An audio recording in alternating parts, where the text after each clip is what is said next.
Hi, journaling friends. This is Lauren with Shabby Chic Sunday, and in our video today, I'm going to start with a flip through of this little journal, and then I'm going to show you a tutorial for the binding method that I used.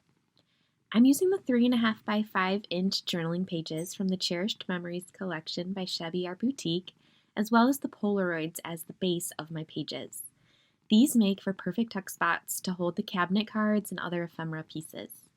And surprisingly, even though this journal is so small, there is an abundance of writing space on the tags that are between each page, as well as the pieces that tuck into the Polaroid frames and the lined journaling pages as well. For the cover, I used an original cabinet card that was faded beyond the point of recognition, and I covered it in this vintage floral fabric. I attached the front and the back covers together using 2 pieces of pink quilt, and then the chiffon ribbon on the side ties the signatures closely together. And when you open it up, the front inside cover has an envelope of extra ephemera pieces, so whomever receives this can add to it and truly make it their own journal. These could be placed on pages to make tuck spots or even tucked into the top pockets in order to add more color sprouting from the sides of the journal. The first page of our journal has a paper pocket with mini postcards inside.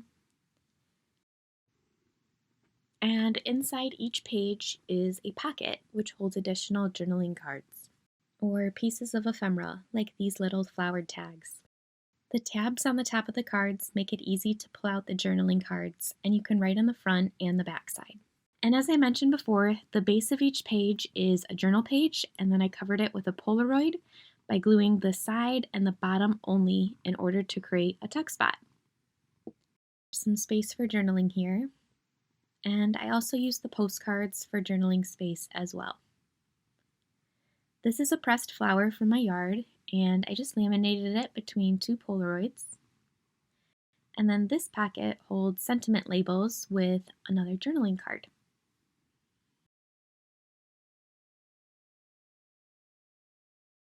For layering on the postcards, what I did was I started first with the laces and the trims, and I made sure that they were large enough pieces to waterfall over the edges on both the bottom and the side. And then I just layered the ephemera pieces on top. Since I was attaching the paper to fabric and not paper onto paper, I mostly used Fabri-Tac glue in order to do so. Another little tuck spot here, and then journaling space on the right with a pull-out journaling card at the top. I think this page here may be my favorite. I like how it really just all came together. I started with the tatting on the bottom, followed by a large rose cluster, and then topped with the smaller roses, the thread, the bird, and then finally a label that says Adventures.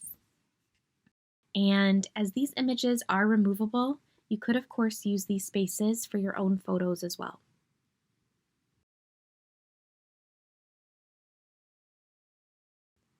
All of these little pieces would make for great gift tags on future gifts, or even to write a small sentiment or quote on the blank backside.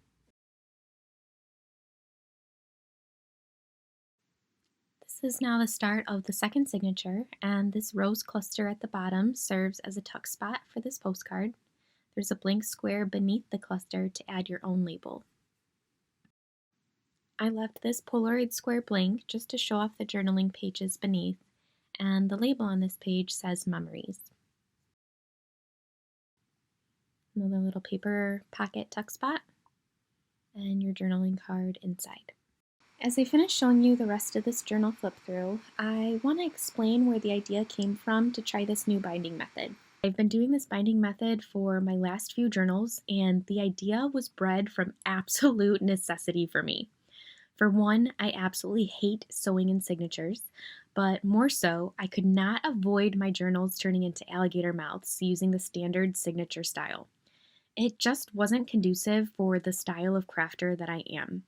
So what I've decided to do is build each page first, which is what I'm most comfortable with, match them up, and then we're going to use lace or fabric between 2 of these folded pages in order to connect them together. You'll see in a moment it's as simple as folding your journaling pages together and gluing fabric in the middle. So Now let's go back, so to say, and go over the process for how this book was made. I began with printing the 3.5 by 5-inch journaling cards and then folding them all the same direction. If you were making a journal using regular signatures, you would have some folded inverted, but for this binding method, we are going to fold them all the same way. And once they're folded, we also want to cut out a collection of the Polaroids, which will glue down to the base of these pages. Once you've finished decorating each page, it is time to assemble your signatures, which means you need to decide which pages blend nicely with one another and consider how they would look if placed in a book side by side. So what I've done is I've matched mine up how I would like them, and then I've divided them into 2 piles in order to make 2 separate signatures. Then what we're going to do is use either lace or fabric in order to bind these pages together. If you're using lace, you'll want to pick a sturdier lace for the best possible structure. If the lace is too soft, the pages will be more likely to flop around. You're going to want to make sure that all of your pages are facing the same way, meaning that for all the pages, the folded crease is on one side and then the opening is on the other. I also want to ensure that I have the same number of pages on each side. So I'm going to open this up and lay them half and half as if I'm opening to the middle of a book. So you can see these 2 pages will be bound together. These 2 will be bound together, and so forth. The pages that we are currently looking at are actually the middle of our book or signature, so the pages can be close together because they fold right together. But for our next pages, the lace in between will be slightly wider since they are wrapping around the previous set and so on. So we'll grab our lace, and for the glue, I'm going to use Fabri-Tac. We're going to open our first page and place the lace right on the side. When choosing your binding material, lace or fabric both work, but if you are selecting lace, be sure it's not too soft, delicate, or flimsy, as it won't provide a solid structure and your pages will be more floppy. Add glue also to the bottom, but leave the top open if you would like to make a pocket. And then we'll close the page and press firmly to seal. Next, you'll take your second page and you'll repeat that same process by adding the glue to the side and bottom only, and then adding your lace. Now, since these 2 pages are our middle of our signature, the space between them can be small. But as we continue with the other pages, we are going to widen how much fabric is showing between our 2 folded pages, and that is how we'll avoid the alligator mouth. The next set includes a laminated pressed flower between 2 Polaroids, but the process is the exact same. We'll just slip the lace between the side. And my spacing is just slightly wider here to accommodate for the page in between. We want it to be able to comfortably fold over the pages that are in between.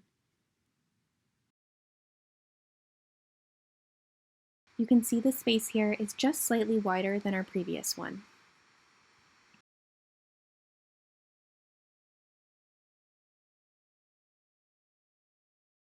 For our third set, we'll repeat again and make the space even wider, as these will then fold over the previous 2.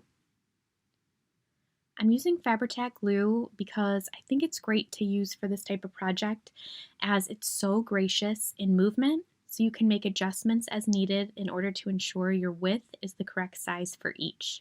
And that's what I'm doing as I go. I'm checking to make sure everything folds over neatly and flat before I press down firmly to seal. I did this method for my summer beach house journal that I did recently, and that had a 6-inch spine. So this is possible to do for small books with even just 1 signature, up to as many signatures as you would like. As this is the last set that will fold around our previous pages, I want to ensure that the spine is wide enough to accommodate those pages. So what I've done is just place the pages inside as they would be to make sure I have the right width.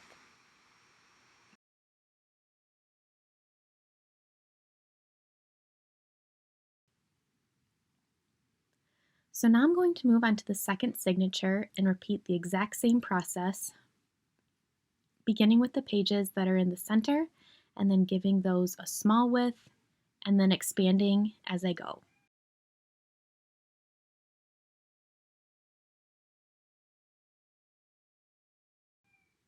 And that's it. I find this method to not only be simple and quick, but it also prevents me from turning my journals into huge alligator mouths. I can decorate and embellish my pages as much as I would like without worrying about how the journal will close when I am finished. The binding works around the embellished pages, not the other way around, whereas a typical journal is dependent on the binding on the spine and making sure the pages fit flat with the binding. This method changes that philosophy entirely. I hope you all enjoyed this flip through and tutorial. If you're interested in this particular journal, she is currently available at the time that this video is being posted. And I guess as a final note, I'd just like to say I really like imagining and testing out new binding methods that work for my crafting style. And it's a good reminder that there's never just one right way or correct mold for how to make a journal. You can keep trying new ways to see what fits your style best. Now, in order to attach these pages to our cover, you do have a few options. You could still use a needle and thread to sew right into your spine. So in my case, I would be putting the needle and thread through the lace and then attaching it to the pink quilting. You could also use ribbon, where you could place the ribbon in the middle signatures and then tie around your outer spine. In my case, that would be the cream chiffon ribbon. You could also just leave them as they are, removable from your cover as a deconstructed journal, which is a nice option when working in your journal or planning for future expansion. Thank you for being here, and I'll see you all very soon. Until then, take care.